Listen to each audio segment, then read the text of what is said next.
नमस्ते, जय श्री कृष्ण। गीता के तीसरे अध्याय के अंतिम चरण में हम पहुँचे हैं। अर्जुन आरंभ करता है प्रश्न करके, भगवान उस प्रश्न का उत्तर देते हुए आगे के श्लोक बताते हैं। पहले श्लोक का पठन करेंगे, बाद में उसका विवरण देखेंगे।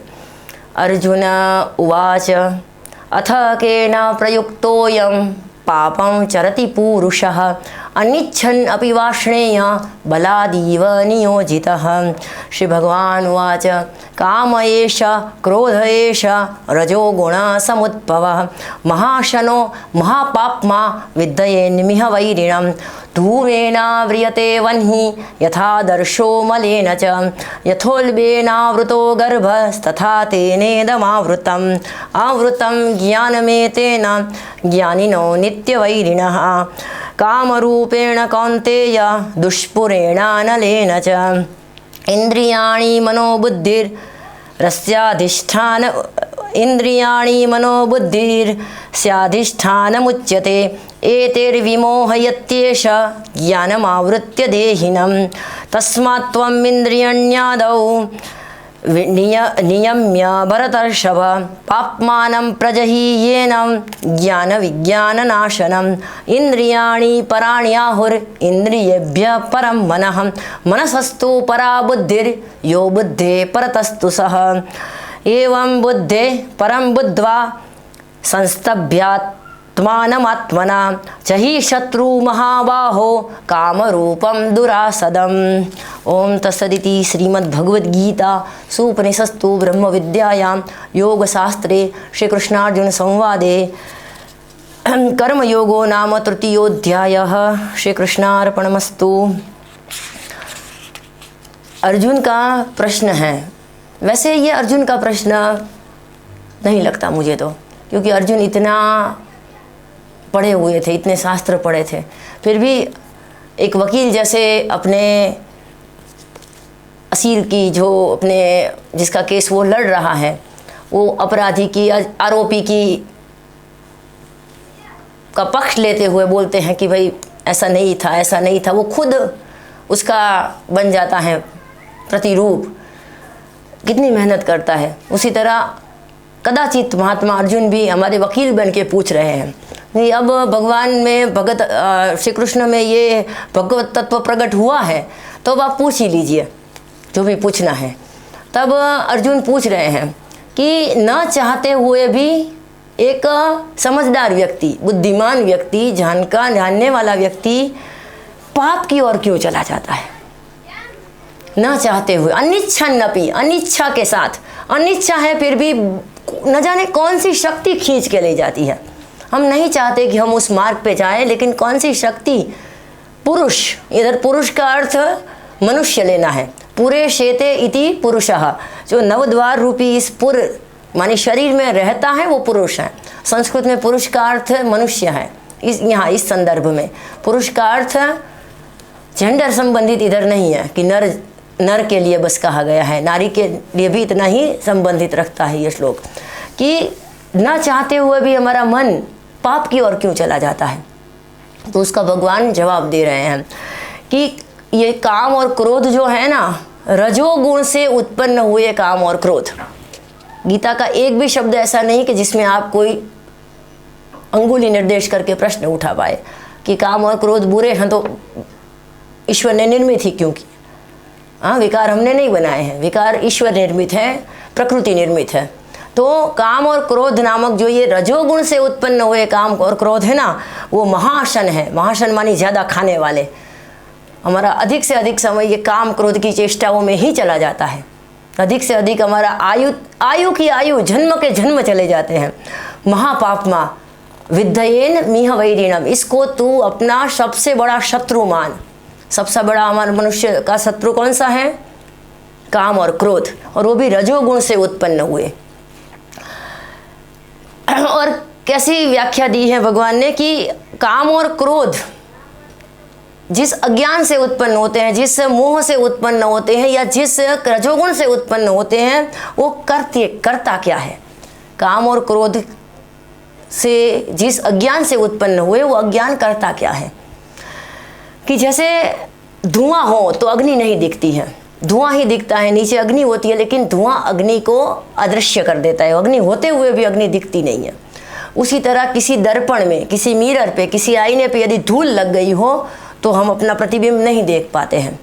और जैसे गर्भ के आसपास जरायु होती है, उल्ब जिसको बोलते हैं, वो उससे पूरा गर्भ ढका हुआ होता है। गर्भ के रक्षण के लिए एक पतला सा कवच होता है जिसको उल्ब कहा जाता है, जरायु कही जाती हैं।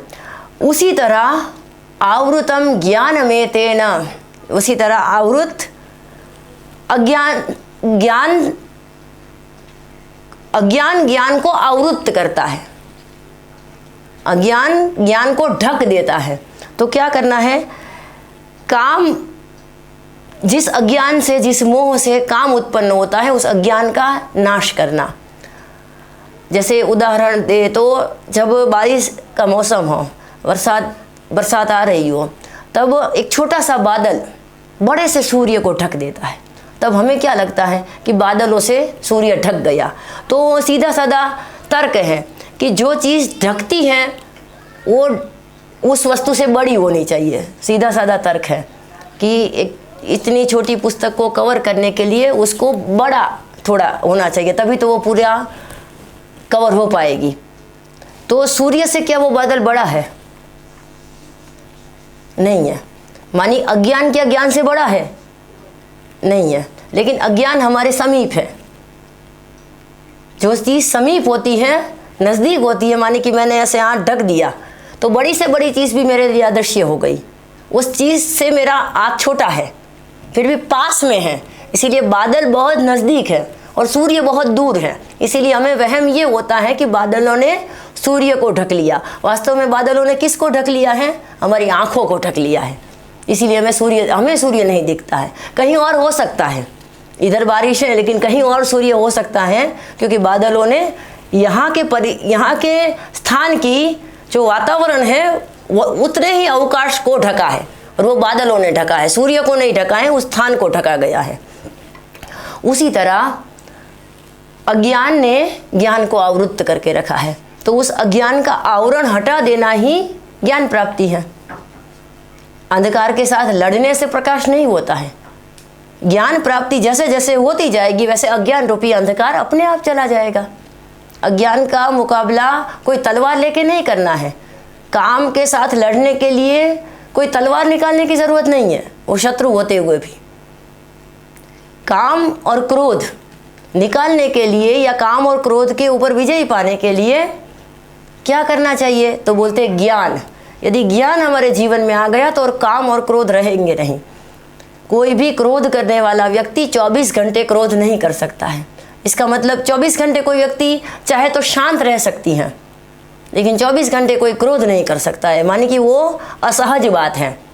मनुष्य जीवन में या कोई भी जीवन में क्रोध एक समझ लीजिए तूफान की तरह आता है और हमारी सारी शक्ति को क्षीण करके चला जाता है। तो उस तूफान को रोकने के लिए हमारे पास ज्ञान होना चाहिए, विवेक होना चाहिए। तो अज्ञान रूपी बादल ने जो ज्ञान रूपी सूर्य को ढक के रखा है, उसके निवारण के लिए भगवान बताते हैं, पूरा क्रम बताते हैं कि कैसे कैसे एक से एक उत्कृष्ट है। तो इंद्रियों से मन उत्कृष्ट है, मन से बुद्धि उत्कृष्ट है, बुद्धि से आत्मा उत्कृष्ट है और आत्मा से परमात्मा उत्कृष्ट है। तो परस्पर उत्कृष्ट उत्कृष्ट उत्कृष्ट का अधीनत्व होना चाहिए। एक निकृष्ट व्यक्ति के अधीन में यदि एक उत्कृष्ट व्यक्ति को रहना पड़े तो उसके जैसा कोई दुर्भाग्य नहीं है। वो कभी कोई व्यक्ति अपने काम से संतुष्ट इसीलिए नहीं होते हैं कि अपने बॉस का ज्ञान वो देख पाते हैं, लेकिन वो सुधार नहीं पाते हैं क्योंकि वो उससे उत्कृष्ट पद के ऊपर है। माने कि योग्यता के अनुरूप पद व्यक्ति को भी अपेक्षित है, क्योंकि उससे हमें बढ़िया से बढ़िया काम लेना है। किसी भी व्यक्ति से यदि बढ़िया से बढ़िया उसकी स्किल निकाल के काम लेना हो ना, तो उसको योग्य स्थान पे उसका चयन होना चाहिए, और जो आजकल नहीं होता है। इसीलिए कदाचित भारत देश जैसे देश में बुद्धिधन रहना पसंद नहीं करता है। जिसके पास बुद्धि है वो भारत में रहना पसंद इसीलिए नहीं करता है कि उसको योग्य स्थान नहीं मिलता है, योग्य मान नहीं मिलता है। और कोई कोई देशों में वो मिलता है, इसीलिए वो चले जाते हैं, सीधी सी बात है। सब ब्लेम करते हैं कि वहाँ चले गए, वहाँ चले गए, लेकिन भारत में वही अपॉर्चुनिटी उसको यदि भारत में मिलती तो वो अवश्य रहते। केवल पैसे के कारण सब नहीं जाते हैं, सबको स्थान चाहिए, मान चाहिए, स्वाभिमान चाहिए, और किसी ऐसे व्यक्ति का अधीनत्व वो स्वीकार करेगा जो उससे विद्वान हो। उससे भी विद्वान व्यक्ति के ही अधीनत्व में वो रहना पसंद करेगा कोई भी बुद्धिमान व्यक्ति। निर्बुद्ध लोग कहीं पर भी चले जाए, उससे देश को कोई नुकसान भी नहीं, उसको उसके जाने से राष्ट्र को ना कोई हानि है, ना परिवार को कोई हानि है, किसी की भी हानि नहीं है। लेकिन एक समझदार, उत्कृष्ट, बुद्धिमान व्यक्ति यदि कोई राष्ट्र के लिए काम ना आते हुए दूसरे राष्ट्र के लिए जाता है तो ये भी हमारे लिए बहुत हानि है, और इसका एक कारण ये भी है। तो जैसे इंद्रिय श्रेष्ठ होते हुए भी मन से श्रेष्ठ नहीं है वो, क्योंकि हम कभी खाना खाते हो और हमारा मन अलग जगह हो और आप हमसे कोई पूछे कि बराबर है ना, तो हम बोलते 1 मिनट दूसरी बार चख के देखता हूँ या देखती हूँ, अभी मेरा ध्यान नहीं था, वैसे निवाला मुंह में ही जा रहा था लेकिन हमारा मन वहाँ नहीं था, इसीलिए हमारा पेट भर रहा था लेकिन हमें पता नहीं था। उसी तरह हम कहीं जा रहे हो और कोई स्थान को ढूंढते ढूंढते जा रहे हो तो हमें तुरंत आज आसपास की दुकानें, घर इत्यादि इत्यादि के जो नाम होते हैं वो हम पढ़ते जाएंगे। वैसे आया और गया हमें पता भी नहीं चलता, हम देखते हुए भी याद नहीं रख पाते हैं, या हमारा ध्यान नहीं होता है, फोकस नहीं होता है। तो इंद्रियों की प्रत्येक गतिविधि के पीछे यदि मन नहीं रहा तो उसमें प्राण नहीं होगा, उसमें चैतन्य नहीं होगा, वो बोलते हुए भी उसका असर नहीं होगा, वो सुनते हुए भी नहीं सुनता होगा।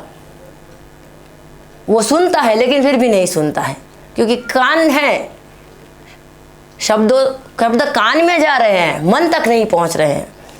वैसे ही हर ज्ञानेंद्रिय के विषय में ये बात लागू होती है कि यदि हमारा मन वहाँ नहीं हुआ तो हमें पता नहीं चलता है, उस वस्तु का यथार्थ ज्ञान हमें नहीं होता है जब तक मन उसमें नहीं जुड़ता है।